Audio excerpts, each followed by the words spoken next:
क्या प्रभु अपने भक्तों से नाराज होते हैं? अगर हाँ तो हम कैसे समझें कि प्रभु नाराज हैं?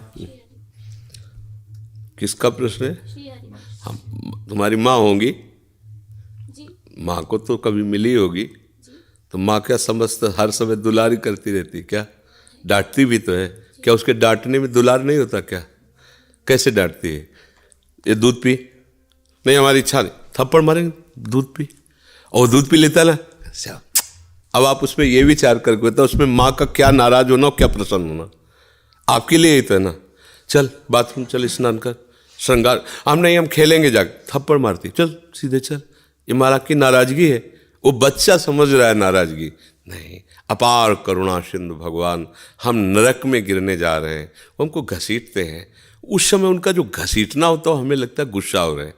भगवान गुस्सा नहीं हो रहे, भगवान कृपा कर रहे हैं, पर हम वो समझ नहीं पाते हैं।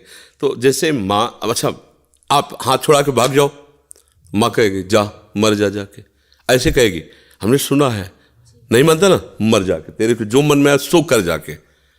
अब उससे पूछो तो कि वो माँ बच्चे को मरने का श्राप दे रहे क्या?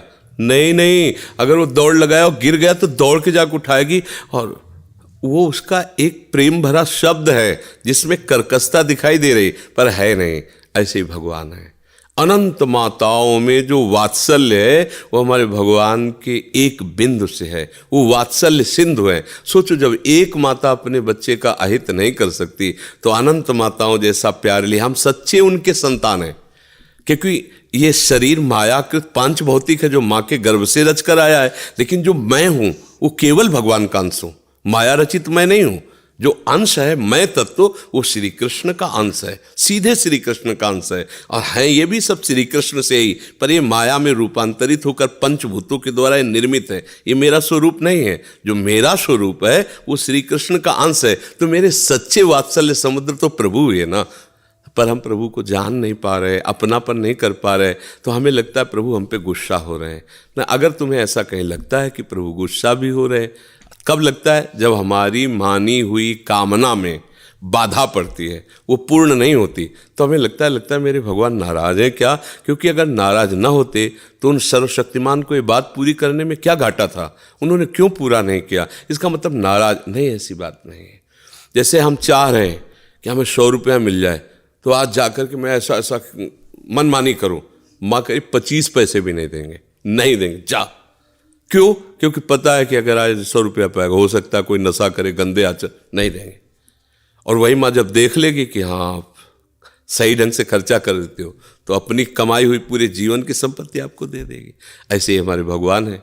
हमारे तो सब बच्चे ही ना, उपद्रवी बच्चे हैं, तो उतना दे देते हैं जितने खेल में हमारा नुकसान ना हो। जब हम मनमानी आचरण करने के लिए तैयार होते हैं और उनके शरणागत होते हैं, तो वो घेर देते हैं, हर वो बात नष्ट कर देते हैं जिससे हमारा अमंगल होगा। क्योंकि भगवान का एक नाम है मंगल भवन अमंगलाय, और हम मान रहे हैं कि उसमें मंगल है, और भगवान देख रहे हैं कि इसमें अमंगल है, उसको काट देते हैं। पर हम समझ नहीं पाते हैं। एक दो मित्र थे, कई बार सत्संग में सुनाया है, वो दोनों मित्र कुछ दिनों के बाद आचरणों में दोनों के परिवर्तन हो गया। एक गंदे लोगों की संगत में शराब पीना, जुआ खेलना, वैश्यागमन करना, इधर चल पड़ा, और एक गंगा स्नान करना, नाम जप करना, भागवत सुनना, संतों का समागम करना। काफ़ी लंबे समय तक दोनों का मिलान नहीं हुआ। एक दिन वो पास से निकल रहा था जो व्यभिचार मार्ग में चला गया, और वो आ रहे थे गंगा नहा के नाम जप करते हुए। तो खजूर होता है ना, खजूर का बड़ा कांटा होता है, गंगा नहाने वाले के खजूर का कांटा, वो एकदम चीख के बैठ। वो नज़दीक गया, सूट बूट पहने बाबूजी की तरह, बोले क्या मिला तेरे को? गंगा नहा रहा है, नाम जप कर रहा है, धर्म से चल रहा है, देख सैकड़ों फ्रेंड ने हमारे मौज मस्ती से जीवन कट रहा है, देख मेरे को ऐसे। थोड़ी देर के लिए उसको लगा कि यार बातों से ही बचपन से गंगा नहा रहा हूँ, नाम जप कर रहा हूँ, सही ढंग से खाने को भी नहीं, देखो नंगे पैर गंगा नहाने गया था तो खजूर का कांटा ला, वो बूट पहने घूम रहा है। वो गया, उसको उपहासास्पद वचन कहकर, और अंदर से कि क्या भगवान मैं गलत हूँ, मेरा मार्ग गलत है।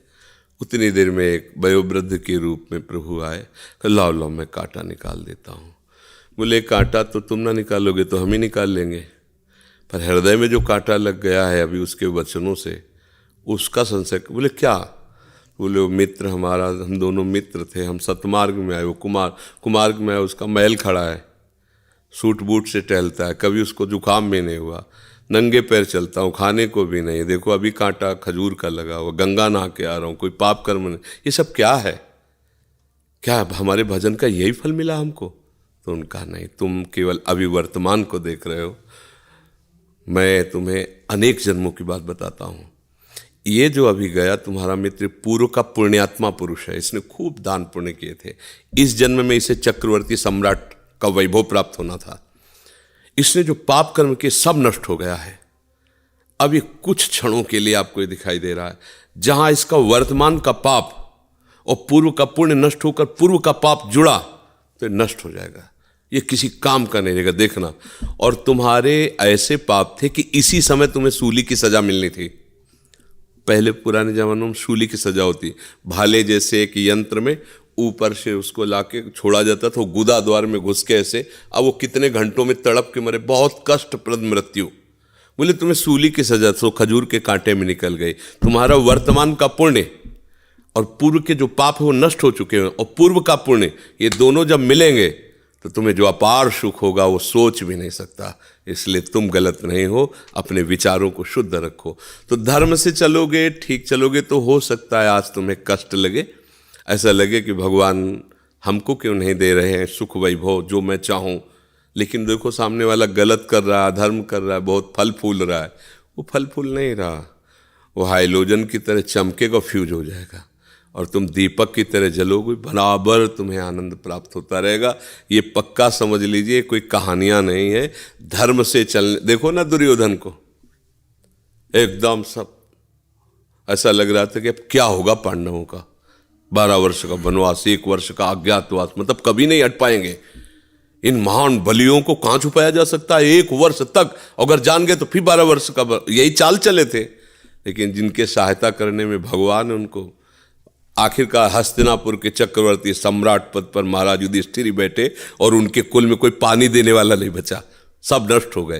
तो अधर्म थोड़ी देर तुम्हें लगेगा फलते फूलते, पर उसका परिणाम है नाश। धर्म थोड़ी देर लड़खड़ाते नजर आएगा, लेकिन उसका परिणाम है लक्ष्य पर पहुंच जाना। इसलिए अधर्म की तरफ गति मत बढ़ाओ, वर्तमान में बढ़ने की, उन्नति की बात मत देखो, भविष्य को देखो, तुम्हारा भविष्य मंगलमय होगा। बुद्धिमान पुरुष, विवेकी पुरुष भविष्य को देखते हैं, और जो मूर्ख होता है वो अभी को देखता है, अभी खाओ, अभी मौज लो, लेकिन आगे। बुद्धिमान है अभी हम खा रहे हैं, मौज ले रहे हैं, लेकिन आगे क्या होगा, इसका परिणाम क्या होगा। जो विवेकी वो परिणाम देखता है, जो अविवेकी वर्तमान में। तो इसलिए सावधान रहो, भगवान का आश्रय लो, और ये कभी मत सोचो कि भगवान नाराज होते हैं। वो जो भी प्रतिकूलता देते हैं हमारे मंगल के लिए देते हैं, हम समझ नहीं पाते।